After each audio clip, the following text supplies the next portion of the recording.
গতদিন রাত ৩টা পর্যন্ত ঘরের কাজ করেছিলাম, কারণ হুমায়রা নেই, ঘুম আসছিল না। এজন্য ঘরের কাজ করে সব কিছু গুছিয়ে রেখে পর্দাগুলো ভিজিয়ে রেখেছিলাম। যারা যারা আমার গত ভিডিও দেখেছেন তারা কিন্তু দেখেছেন। সকাল সকাল কাজের আপা চলে এসেছেন, এসেই সব পর্দা টর্দা ধুয়ে দিলেন। 2 রুমে রশি টাঙিয়ে কাপড়গুলো মেলে নিলাম।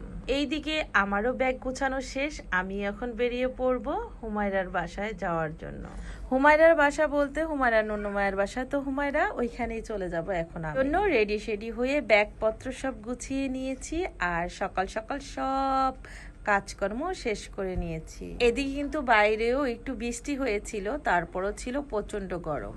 এই তো সবকিছু করে জানলাগুলো ভালো করে লাগিয়ে নিলাম এবং নিজেও সুন্দরভাবে রেডি হয়ে নিলাম। আমি প্রায় অনেক ভিডিওতে বলে থাকি আমি সাধারণভাবে চলাফেরা করতে পছন্দ করি। ওরকম সাজসজ্জা নতুন নতুন এরকম কিছুই আমার মধ্যে নেই। আমি যেভাবেই চলাফেরা করি এভাবেই চলাফেরা করতেই পছন্দ করি, এভাবেই চলে যাই আমি সব জায়গায়। এই তো আমি যেহেতু একা, এই জন্য আমি লেগুনা দিয়ে আজকে যাচ্ছি। হুমায়রা আমার সাথে থাকলে দেখা যায় সিএনজি বা অটোতে একেবারে ডাইরেক্ট রিক্সা নিয়ে বা ডাইরেক্ট সিএনজি নিয়ে চলে যাই।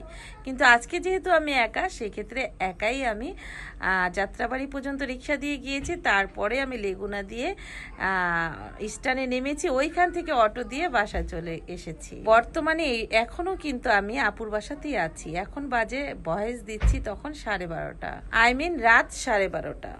আর আমি যখন লেগুনা থেকে নেমেছি সেই সময় স্কুল এবং মাদ্রাসা ছুটি হয়েছিল, এজন্য রাস্তায় ছিল না কোনো গাড়ি বা অটো। এজন্য আমি অপেক্ষা করছিলাম একটা অটো বা একটা রিক্সার জন্য। তো আমার অনেকখানি জায়গা হেঁটেও আসতে হয়েছিল এবং অনেক লেটও হয়েছিল একটা অটো পেতে। এই তো বাসায় এসে নাস্তা করে নিলাম এবং আপু আর আমি একটু গল্প টল্প করলাম। এর মধ্যে আপু রান্না করতে চলে গেলেন। রান্না করছিল আজকে মুরগির মাংস এবং পোলাও। আর এখানে আসলে তো আমার কোনো কাজকর্ম থাকে না, শুধু খাই আর ঘুমাই আর ভিডিও বানাই। এই ফেসবুক পেজ নিয়ে তো অনেক পরিশ্রম করছি, কিন্তু জানি না সফলতা কবে পাবো। মাঝে মধ্যে অনেক হতাশ হয়ে যায়। ফেসবুক নিয়ে আজকে কিছু বলি, অল্প একটু সময়। প্রতিদিন অনেক পরিশ্রম করি, প্রতিদিন একটা লং ভিডিও দিই, 3-4টা রিলস দিচ্ছি, একটা লাইভ করছি। তারপরও কখন কি হবে জানি না, সেই আশায় আছি।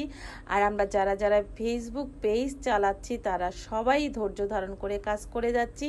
আর আমাদের ধৈর্যটাই অনেক কিছু। ফেসবুক পেজে কাজ করতে আসলে ধৈর্যতা নিয়েই কাজ করতে হবে। এই কাজেই কিন্তু ধৈর্যের কাজ।